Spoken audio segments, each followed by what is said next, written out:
Assalamualaikum warahmatullahi wabarakatuh. Welcome back to my channel Keluarga Bahagia Malindo. Oke kawan-kawan, apa kabarnya semua hari ini? Mudah-mudahan kita dalam keadaan sehat walafiat ya. Oke, amin. Buat kawan-kawan semua yang belum subscribe channel ini, silahkan ditekan dulu subscribe dan jangan lupa tekan lonceng ya, agar kalian tidak melewatkan video-video dari aku. Di sini aku mau nge-share, mau ngeceritain dan mau berbagi mau berbagi cerita tentang peraturan yang baru ya, tentang karantina. Kalau mau masuk ke Malaysia itu harus membayar sebanyak 4.700 ringgit. Oke, terkejut ya, Oke, saya pun terkejut ya. 4.700. Sebelum ini kita membayar hanya 2.100 ringgit, tapi sekarang kerajaan memberikan pengumuman baru atau peraturan baru ya, itu kena siapkan duit lah 4.700. Itu belum dengan ya swab sama tes di hari ke-13 ya, itu belum lagi. So kena standby duit dalam 5.000 lebih lah, 5.000 lebih ya. So kena standby lah. Kita boleh bayangkan ya, duit 5.000 ringgit itu bukan uang yang kecil ya. 5.000 ringgit itu uang yang sangat banyak. Sebelum ini 2.100 pun saya rasa memang itu uang yang banyak, tapi saya boleh lagi mencari. Tapi kalau sampai 5.000 ringgit, di mana saya mau cari, di mana saya lagi mau mengutip uang sebanyak itu ya. Oke.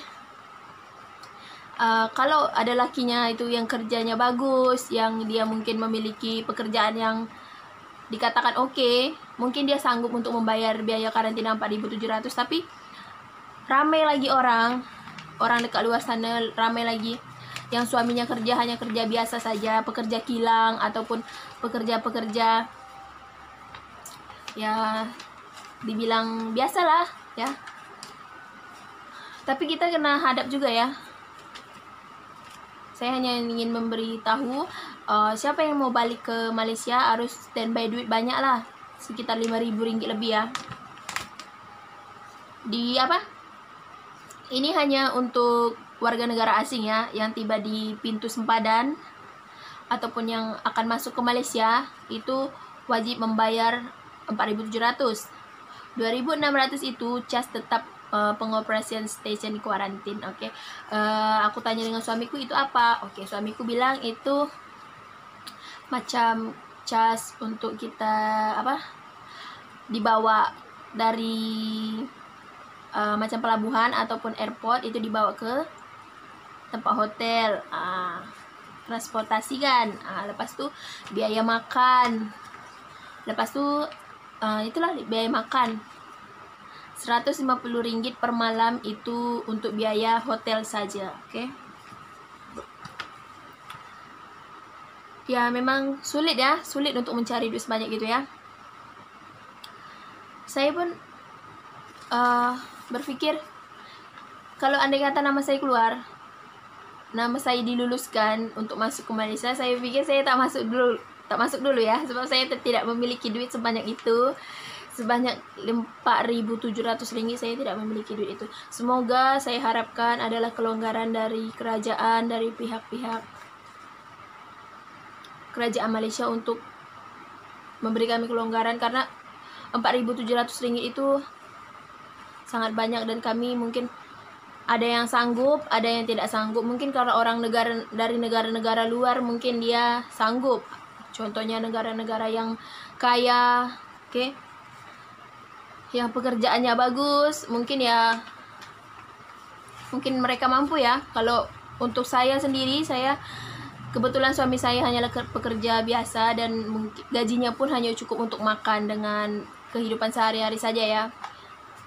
Semoga diberikan kelonggaran untuk kami, karena saya pun udah 6 bulan ya, udah 6 bulan lebih saya duduk di Indonesia dan masih menunggu untuk sempadan dibuka.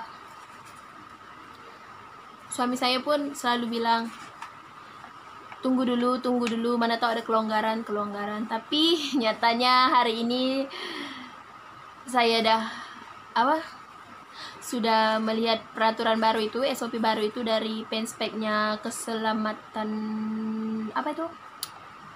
Majelis Keselamatan Negara ya, MKN ya. MKN. Saya tengok memang betul-betul itu 4.700.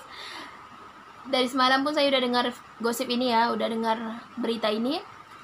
Saya suruh suami saya telepon Natma, telepon immigration. Lepas tu dia cakap, Natma cakap pun itu tak betul. Tak ada 4.700, masih 2.100, masih okey. Saya masih tenang, masih SOP yang lama, dia cakap.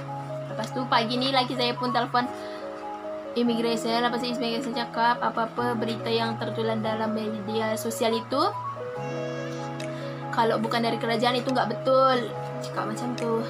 Tunggu kerajaan bagi pengumuman, barulah kita ikutin ya. Tapi tadi kerajaan sudah memberikan SOP baru ya. Ramai kawan-kawan saya dekat grup itu sangat kecewa dengan undang-undang yang baru, karena ialah 4.700 kan. Ramai yang bilang dari mana mau dapat duit sebanyak itu. Udah lama kita terpisah dari suami, dengan fikiran sekarang serabut, dengan fikiran sekarang depresi. Banyak orang yang stres ya. Mungkin orang memandang kita ya biasa aja ya, tapi kita yang mengalami, kami yang mengalami ini sangat sulit ya. Sulit, oke. Jauh dari suami itu rasanya memang ya, hanya Allah yang tahu ya. Oke. Lagi kawan-kawan saya dekat grup pun ada yang pregnant, sampai sekarang pun belum dapat masuk. Kalau sekarang dia masuk pun nak standby duit 4.700, mana dia nak dapat duit. Laki dia pekerja biasa, bukan seorang datuk. Kalau seorang datuk mungkin ya boleh aja, apa-apa pun boleh.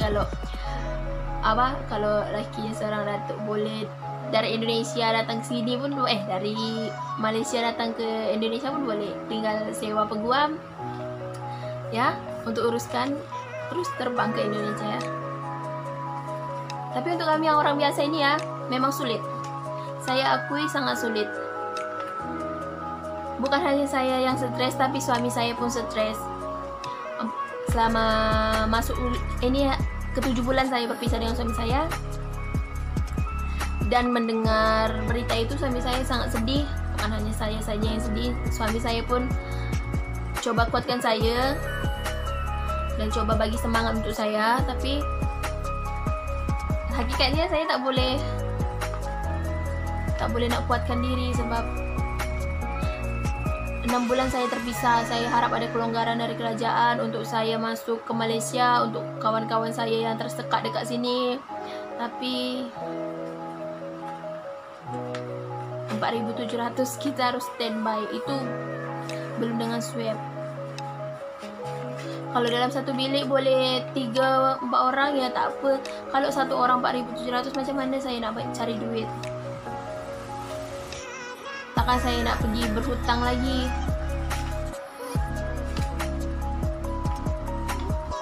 Semoga lepas ni adalah keajaiban dari Allah, dan semoga COVID ini pun cepat berlalu. Saya pun tak ingin jauh dari suami saya, sebab saya rasanya malang bila jauh dari suami kan. Suami saya pun kesian, balik kerja dia kena masak lagi, kena basuh baju sendiri-sendiri. Sebenarnya banyak kes yang buruk terjadi sebab berjauhan ya. Kawan saya pun ada yang bercerai, ada yang hari-hari bergaduh, ada yang ditinggalkan lakinya tanpa sebab. Dia cakap sebab jauh. Saya sebenarnya kesian, tapi harap-harap tak terjadi pada saya lah. Tak apalah, semoga kerajaan memberikan kelonggaran untuk kami. Walaupun dah mengeluarkan notis yang 4.700, semoga selanjutnya adalah SOP yang baru. Sebab saya pun tak percaya, sebab semalam masa Datuk Sapri sidang media, dia tak cakap apa-apa pasal pintu sempadan yang pasangan warga negara yang kos kuarantin pun dia tak ada cakap. Tapi tiba-tiba semalam hari ini dikeluarkan notis yang katanya harus membayar biaya karantina penuh ya. Biaya kuarantin penuh. Saya rasa jatuh, saya lemah, tak boleh nak cakap apa. Suami saya coba kuatkan saya, kawan-kawan saya pun coba kuatkan saya, dan saya pun tak dapat nak kuatkan kawan saya. Yelah, semoga kalau memang betul 4,700, saya harap dipertimbangkan kembali. Karena nggak semua orang hidup senang, nggak semua orang yang gajinya besar. Macam saya, gaji suami saya ya di bawah 2K ya, di bawah 2K, tak sampai 2K pun. Macam mana saya nak dapatkan tu semua? Laki saya nak bayar rumah lagi, nak bayar bil air, bil api lagi, makan lagi nak nak bayar hutang lagi. Yelah kan, orang hidup ni mesti ada hutang. Mustahil tak ada hutang kan. Okay, kawan-kawan semua, apa-apa video ni saya tak ada unsur apa-apa pun. Saya cuma nak share, nak bagi tahu kepada kawan-kawan semua. Dan jangan lupa untuk kawan-kawan yang belum subscribe, silahkan ditekan subscribe dulu ya. Dan terus dukung channel ini agar video ini lebih baik lagi dan aku lebih semangat untuk bikin videonya ya. Oke, saya sudah ya. Oke, bye-bye. Assalamualaikum warahmatullahi wabarakatuh. Salam keluarga bahagia Malindo.